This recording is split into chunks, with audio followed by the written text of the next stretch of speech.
My name is Aine McGlynn. And I'm Lizz Bryce. For most of our careers, we've been deep in the weeds of charities and technology, but most interested in the people who use it. I'm SVP of Community and Strategic Initiatives at Canada Helps, Canada's largest online donation and fundraising platform, and a charity ourselves. And I run a small consultancy focused on the digital needs of small charities. We're your hosts of Digital Comfort Zone, a super not scary technology podcast for the people powering nonprofits in Canada. So, Lizz, no surprise here. When we're talking about funding and digital transformation, we're talking about scarcity. Our charity respondents to the Digital Skills Survey, which continue to be just this amazing well and font of information about how charities are thinking about technology, they note over and over and over again how much they're in need of funding to support their digital transformation efforts and how hard it seems to be to find that funding. Yes, we hear this a lot from charities, anecdotally and also in the Digital Skills Survey. One shared with us, funding would not cover the cost of staff to set up the equipment purchase, the ongoing licenses cannot be covered, and many are now subscription and high cost, and funding is one time and not ongoing. And I think this is key because the person knows that the technology costs are ongoing. It's not a once and done investment. It's more like investing in financial management than a program-related investment.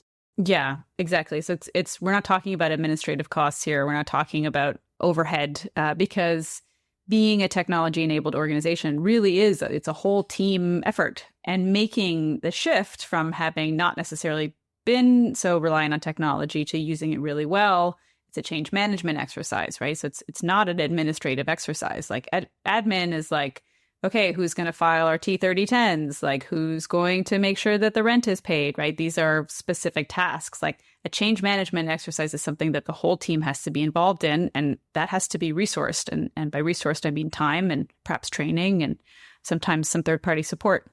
And also sustaining the technology means adopting technology governance standards, like documenting your tech and processes, making time for feedback and redesign and development cycles, which are cross-functional, and they require program staff and managers and IT staff if you have them. And so it's not administrative work, although that work also really important and needs to be funded, but rather it's work that is core to being able to deliver on their mission in a 21st century context. Yeah. And so, it really is understandable. I really feel a lot of empathy for my clients when they are frustrated by not being able to access funding to support these kind of efforts. So I'm really excited today that we get to speak to someone from the perspective of a funder, of a grant maker. And we're going to be diving into all things related to digital funding. We're so pleased to have Victor Cordon here with us today. Victor is the Director of Social Impact at Okta, where he leads global employee impact, community partnerships, and strategic philanthropy work. He has over a decade of experience working across the social sector in fundraising, partnerships, employee engagement, and philanthropy roles. Welcome, Victor. Thank you. I'm excited to be here. Yeah, we're really happy to have you. It's always lovely to have someone to speak from a funder perspective. Obviously, we know you can't speak for all funders everywhere, Victor, and we would never want to put that pressure on you. So pressure's off. But yeah, I think we'd love to hear a little bit about the work that you do at Okta and maybe a little bit of Okta's approach to supporting the philanthropic sector at large. Sure. Yeah, happy to. So I guess by way of introduction, I'll start by talking a little bit about Okta. So Okta is the world's leading identity company. Most folks will know us from our foundational products like single sign-on or multi-factor authentication. That's typically how folks will experience some of our technology. A very simplistic way of describing what we do. I'd say that I'm not a technology expert. My experience is in philanthropy and partnerships. I started on the nonprofit side as a fundraiser. So I bring kind of the partnership development, the curiosity about ways for there to be kind of mutual benefit and to develop partnerships kind of under that guise. That's the expertise that I bring. So Okta's vision is to free everyone to safely use any technology, and Okta for Good, which is the social impact and sustainability arm of the company, our remit is to really think about that everyone. When the company says free everyone to safely use any technology, we want to ensure that that everyone means everyone. So our vision is a safely connected world where everyone can belong and thrive. And we do that through a whole host of approaches. The work that I specifically lead is our social impact work, which is both, again, connecting our employees, nearly 6,000 employees around the world, to volunteering and donating opportunities with nonprofits, and through our strategic philanthropy work, of which investing in technology for the nonprofit sector is a really critical focus of ours. Yeah, that's awesome. I was actually lucky enough to be a beneficiary of Okta for Good. I was a technology fellow in the inaugural cohort, and it was a really wonderful opportunity to have some focused and concentrated time to develop my own sort of leadership as someone who worked at the intersection of technology and nonprofits. So this feels like a really nice kind of coming home in a way, a full circle moment in terms of what skills I developed there and now being able to put them to use at the podcast. So thanks for that intro, Victor. Really appreciate it. And so now we want to get into all your secrets. We want to hear from you as a funder.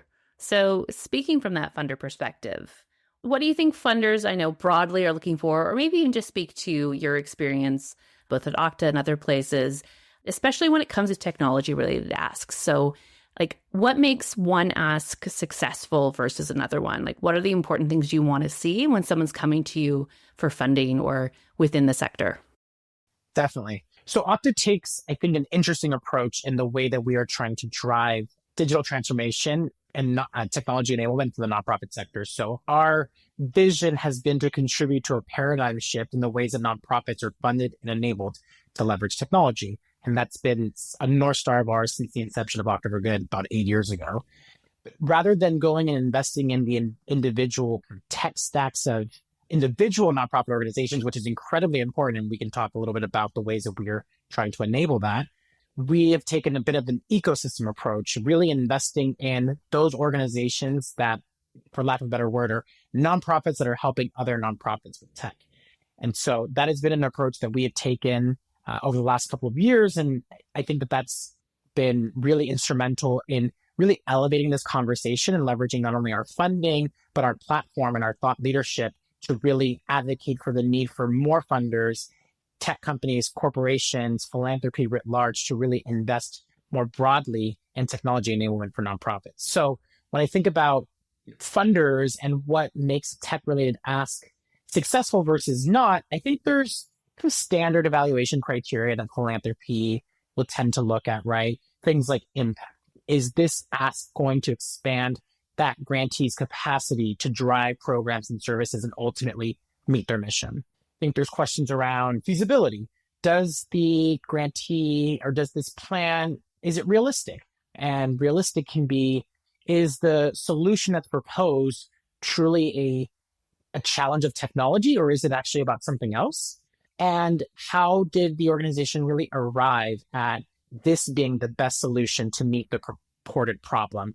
You know, where do you have either in-house expertise, which we know that by and large, most nonprofits, especially smaller ones, won't have that in-house expertise, but how have you tapped into perhaps expertise from the board level? How have you tapped into expertise from your community supporters that perhaps can form a bit of the program design or the things that you're trying to accomplish at your organization? How, therefore, are you really centering solutions based on the communities that you're trying to serve? And so these are really honor, I think, a lot of different types of expertise, whether it's directly technology expertise or whether it's just expertise that informs your program and service delivery. And ultimately, if these are the inputs that have informed this proposed solution, that starts to put this kind of conversation or this proposal, I think, in a more holistic and successful light. Beyond that, I would also say that technology is naturally table stakes for all organizations, including nonprofits. So it's important to really look at the proposed project as integrated into the organizational plan or strategic plan of the organization, right? That it's not some standalone project, that it's really this investment is going to drive everything at that organization. And finally, I would say that, again, kind of related back to the approach that we've taken, this one-to-many approach, I think funders will also look and say, by investing in this project at this organization or this initiative, will this or how might this provide generalizable value to more organizations? And that there's an opportunity to kind of take this example and promote it more broadly so that more organizations that are facing similar challenges where this solution is a successful one, there might be an opportunity to shout that from the mountaintops even more and get more funders on board to support. I love this idea of the one-to-many of just, even if an organization isn't an organization like Canada Helps that, our mission is to help many, but even if we take it just at a smaller scale, and if an organization can identify what they need and actually test out a solution and implement a solution, and then figuring out how to mobilize that knowledge with others, maybe working on the same kind of work or in their community, because we know this is a really big problem to solve. And, some of the organizations that maybe have more capacity to actually do the work to make the change and being able to share that with other organizations, I think could be really powerful. Yeah, absolutely. And I really, shameless plug for the Charity Growth Academy as a tool that organizations can use to help come to an informed decision about where best they should invest their time and their resources when it comes to accessing funding to be able to make some progress on their digital transformation or digital sophistication, right? So we think that the CGA, can help scope projects so that when you do put them in front of a funder, it isn't coming from this like, well, I don't really know what we need, but I have read an article about websites and I read this other thing maybe about databases, right? So to your point of, funders want to see that a project is scoped with the input of, folks who might be best positioned to help you come up with the scope that makes sense, right? And I think that's an important thing for charities to take away. So as a company, obviously you're a technology company, it makes sense to sort of invest where you live and all of that. And so there's some specific focus on tech, but it's also, the grant making is about social impact as well, right? Like social impact is derived from leveraging technologies for good, right? The technology in and of itself is not the good, it's what you're going to do with it. But I suppose like in your time working in the sector, have you seen a shift towards more funding for the way in which technology can drive social impact? Or do you think that there's still a sense that technology is like an admin cost or it's overhead, right? I mean, you just said technology is table stakes now. So I think I kind of know how you might answer that question, but I'd be interested to hear what you think.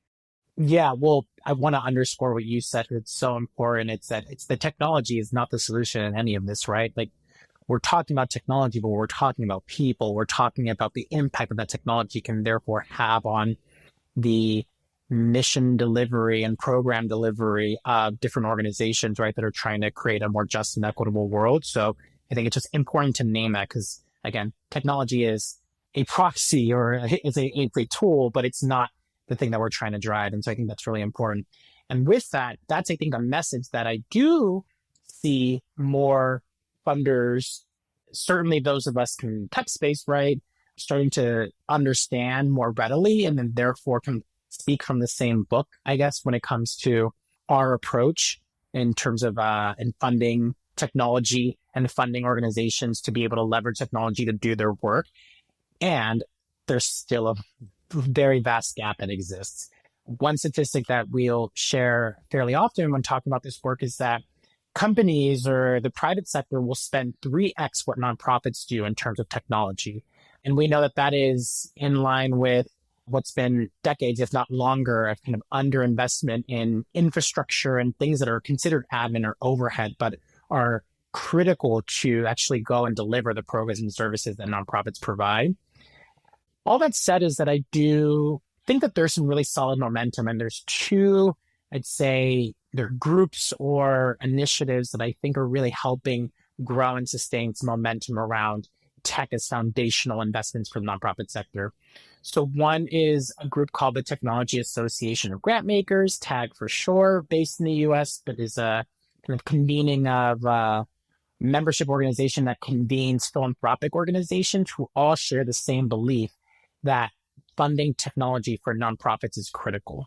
And whether that's funding at an ecosystem level, whether that's funding a programmatic tech investments at an organization or funding that organization's operational capacity and thinking about capacity building and support for your grantee portfolio, there's a lot of movement, I think, especially driven by that community and held by that community of funders who really get it, right? And understand that, again, we are in the year 2024 to not understand technology and that it plays this paramount role in every single thing we do as individuals and at work is just ridiculous, right? So we need to understand that investing in technology is critical if you want to see the success of any investment you make in your grantee portfolio, for example. Victor, preach for those at the back.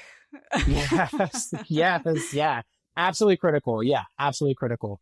Another really important initiative or group that's really moving philanthropy along, and not necessarily specifically focused on technology, but it has implications for technology investments, is the growing movement around trust-based philanthropy. So if folks aren't familiar with trust-based philanthropy, it is an actual nonprofit organization initiative that's been codified, and there are many members. Members kind of a loose affiliation because it's not necessarily a membership organization where you actually sign on or pay dues. It is just folks like Okta and many others who subscribe to the principles of trust-based philanthropy, which really is about acknowledging the power dynamics that are at play in a funder and grantee relationship, and provides really tangible examples and templates and guides on how to erode at those power dynamics, right? And there's a whole host of resources and guides and templates that organization has online, has available. And so if folks are interested, I certainly encourage you to check that out. There's 6 essential practices that they outline, and 2 of them in particular that I think lend themselves to this conversation is, one is soliciting and acting on feedback, which is that as a funder, it's really important to create space for grantees to provide perspective that can help us as funders better support and serve them. And so I think to that point, when a grantee can open a conversation about technology needs and the challenges that they may be experiencing and better delivering on their mission because of underinvestment in technology, or just the fact that we don't know, and this is an area you funder, please help us navigate this space. That's a really important way to really actualize and trust-based philanthropy, and that erode a little bit of the power dynamic between funders and grantees. And then the other is offering support beyond the check, and thinking about certainly providing monetary support is really important, but how might providing non-monetary support help foster healthier organizations by bolstering the leadership and capacity of your grantee in your portfolio. And so that's another area that we think is a really important place to have a conversation on. Certainly funding, the organization or funding a tech project is important, but also if there's space and safety created in that conversation and say, hey, technology is something that we don't have an internal expertise in, and this is something that we know is critical for us, or a conversation that we need to have. Can you connect us to a resource? Can you, like a person who has expertise who can help us have that conversation, and really that therefore get to what I talked about at the beginning, right? Which is a successful proposal on a technology project because it's informed by expertise, it's aligned to your strategic plan. And so I think creating that space becomes really important as well. Well, not only that, but if you have a relationship of trust and one that has moved away from the power dynamics, in fact, funders might be able to understand that there are some charities that are leveraging technology even better than they are, right? So it's not fair to say that because a funder, maybe has access to different kinds of capital and resources, that they've undergone digital transformation successfully. That's not necessarily the case, right? And so if, now you have this more sort of equilateral type of a relationship, now there's an opportunity for actually real shared learning back and forth and this kind of dialogue as opposed to directives. What an interesting conference that would be, tech forward charities showing funders, how they can operate more efficiently. Wouldn't that be cool? Love to see that. Oh my God, would love to see that. Yeah, I from personal experience, I had worked before I was in the tech sector. I worked at a different company, and I remember joining the company, and the big narrative, and this is in 2016, the big narrative was this digital transformation that the company was going through. And it was a huge deal, and it was very important and foundational for the growth of that company. But again, in 2016, that company was even going through a really perhaps overdue digital transformation of its own systems that obviously wasn't a one and done. It's a continuous process. So again, there's an opportunity for companies, nonprofits, organizations of all different flavors to learn from one another when it comes to how best to leverage technology to meet whatever it is that you're trying to do. Not to mention that, like, any of this work, you might be advanced in one area of technology and still catching up in another, because it's not just a straightforward, like, I start and I end. Going to tell myself a bit here. I was just away last weekend, and I used GPS technology on my phone in a car for the first time ever. In my defense, I don't have a car, but I'm like, I use technology in everything in my life. But in that one, it hadn't come up before, and I still had to approach a new thing. Anyway, Lizz, welcome to telling myself a little too 2008. much. Welcome to 2008. We're glad to have you. I know. I know. So this is all just part of making our listeners feel good about themselves. Safe space. Victor, we talked about how it's, it sounds like Okta for Good has always kind of been a priority for Okta. And again, as a technology company, you're investing where you live, and that all makes sense. There's obviously a natural fit for Okta, and there's a natural fit for a lot of technology companies to invest in this kind of work. But when we were looking at our charity's responses to a digital skills survey that we sent out about a year ago, there was, hundreds of write-in comments about, I didn't know that there was funding for this kind of work. Like, I don't know where to get funding for this. Like, it was like, in a quick search result of the qualitative results, there was, 250 mentions of the word funding, right? So why do you think that there are so few opportunities to fund technology-specific work? And is there something that funders need from charities, from consultants, from kind of more umbrella organizations like Canada Helps, who are trying to advocate for this, increased sophistication and investment in organizations' ability to leverage technology? Like what can we do to get those dollars flowing? My God, that is the obviously $1 million question. My read is that most people are afraid to engage in a conversation on technology because people are afraid that they don't know enough, or that they might ask a question that is stupid, or that, frankly, because it's something that you just don't know that much about, it's easier to stay in areas that you do know. So, when I think about the nonprofit sector, right, that's where I started my career. I don't think I ever worked for a CEO or a leader who was a technology expert, right? Like, these are folks that were typically program leaders, occasionally an operational leader, sometimes a fundraising or development leader. Those are typically the kind of profiles that rise the ranks to organizational leadership on the nonprofit sector. And so when you get into a conversation with funders, you get into the place that you get into the program and service delivery and the impact there. Or maybe if you're a kind of development, a communications person, there's perhaps a little bit more narrative and a little bit of the, when you invest X amount of dollars into our organization, we're able to do this, which is all important and great. But getting into kind of getting under the hood of the car, so to speak, and getting into understanding something that can feel sometimes so removed from impact. But again, as we talked about, technology is table stakes. Everything that happens in every moment of your world, for the most part, is happening with technology playing in some sort of role. So again, it's this ever-present thing that a lot of us just don't feel like we're experts in. Again, I kind of started at the top that I'm not an expert in technology. Neither. I work at a tech company. But yeah, exactly. Not right. This is not our expertise, but we're people. We connect with people. We learn. We ask questions. We build relationships. And so that's where I think that becomes a challenge. Nonprofits don't feel like they know enough about it to bring it to the table. Funders sometimes don't know, and a lot of times don't know a lot about it, and so they don't bring it to the table. So I think that is probably one of the biggest challenges that's preventing some movement, beyond the fact that technology continues to kind of get grouped into this overhead administrative paradigm that people still have around the how many cents on the dollar to program, where, again, the program isn't delivered without the people, so you need to pay the people, and it's not delivered without the technology that helps the people do their job to go help the people. Yeah. So it's all this. I'd like to make that point about all overhead conversations too, not just technology. Exactly. That might be a different episode. Right. Exactly.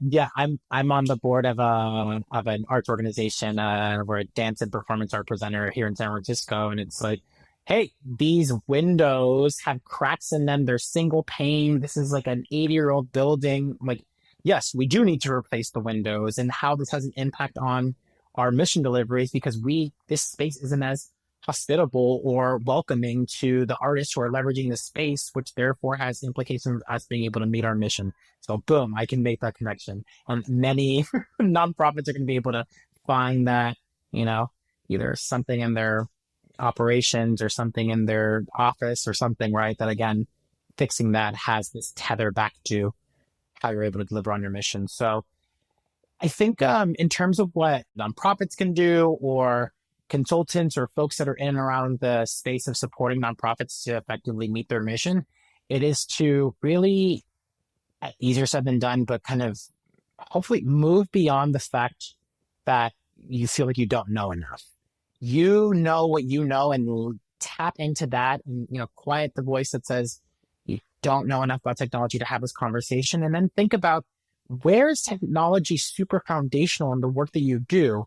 And that is going to start to open up the conversation with trusted funders where you have that safety, with board members, with people in your community, with those trusted advisors, organizations, again, that Okta has really supported. Obviously, folks like Canada Helps, but also N10 is another organization that I would point people to, right, around resources that can help you elevate this conversation and really, again, drive home technology, this project, this expertise, this resource is really critical for us to meet our mission. And we would like to have a conversation about how you can support or we can mutually support each other to make this come to life.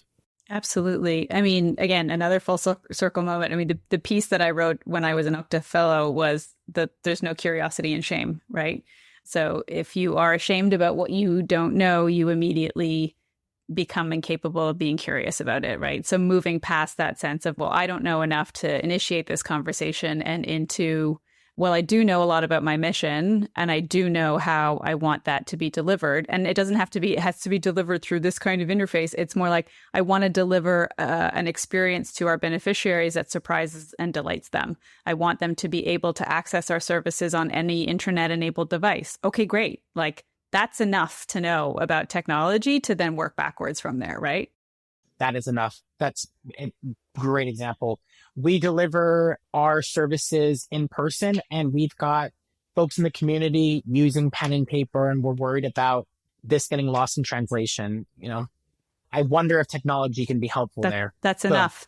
You've already tapped into your expertise. That's enough to get the conversation That's an ask. Amazing.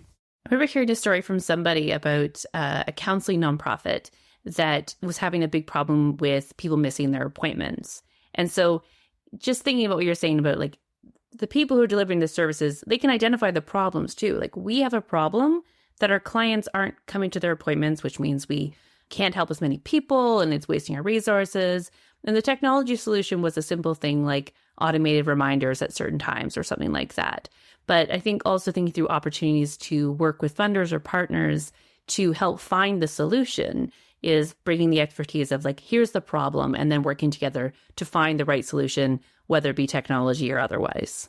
Yeah, I can't remember, there's like Murphy's Law, there's all those different like laws of the universe, and I can't remember the name of the law, but there's one law that it's like, if you can articulate the problem well, you're 50% of the way to the solution. And that's 100% true. And so, again, articulating the problem often has nothing to do with knowing about technology, right? So that's just enough to be able to put in front of somebody who maybe does have a little bit more awareness of the possibilities of tech and goes, oh, cool. Yeah, I could totally design a little thing for you and we could have it, prototyped in a week. So it is just about staying curious. Victor, this has been a fantastic conversation. I hope we didn't put too much pressure on you to speak for all funders everywhere, but I think even though that wasn't your job, I think you did represent really well a sort of sense of where I hope philanthropic investment is going in the charitable sector. Speaking to someone like you makes me feel very hopeful about the investments that are going to continue to grow in this type of work. So really appreciate your work that you do and appreciate you being here today. Well, thank you. It was a pleasure to be here and power to the people.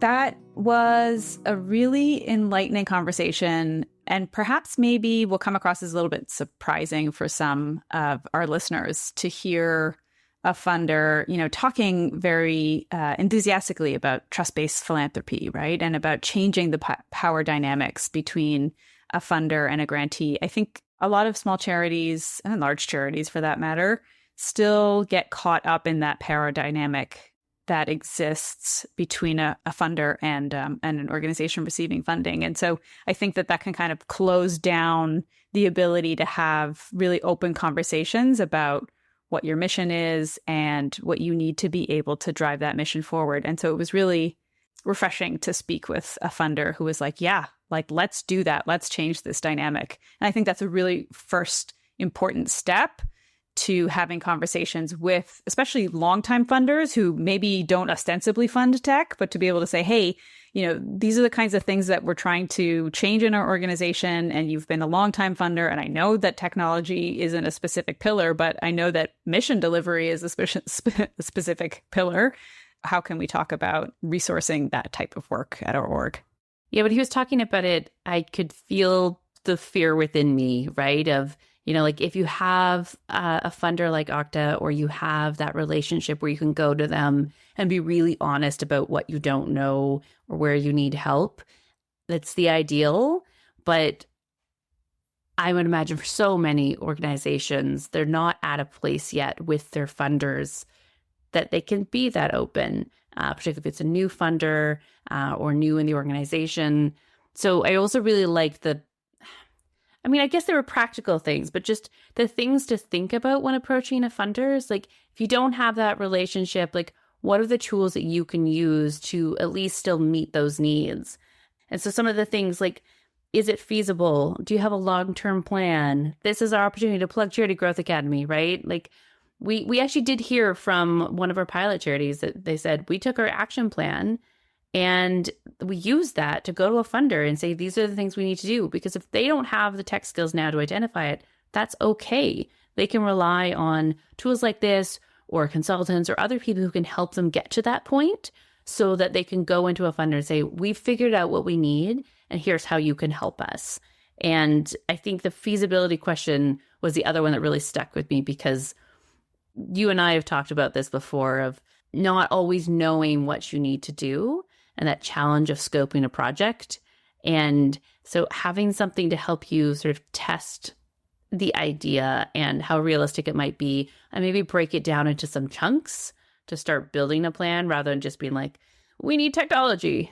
Yeah, absolutely. I really liked the conversation that we got into too about acknowledging that some funders themselves might be lagging behind in their own digital transformation efforts and their own ability to leverage technology to deliver on their missions, right? Like, foundations are nonprofits themselves, right? So then they're reporting into a board on specific types of outcomes, and they're dealing with information management challenges and all of that, right? And I think for those charities who maybe do have good relationships with your funders, like, send them this episode and maybe say like, hey, let's both be vulnerable about what we do and don't know about our technology challenges, and let's learn from each other about, what could be done here to collectively improve the sector. And that means, improving how funders interact with information and charities, right? Because think about it, like, if a funder has terrible information management practices, right, and they are asking you as a charity to report back on how you use their funds, but they have this terrible, downloadable PDF that you have to fill out, and then you have to get 4 signatures on it, and they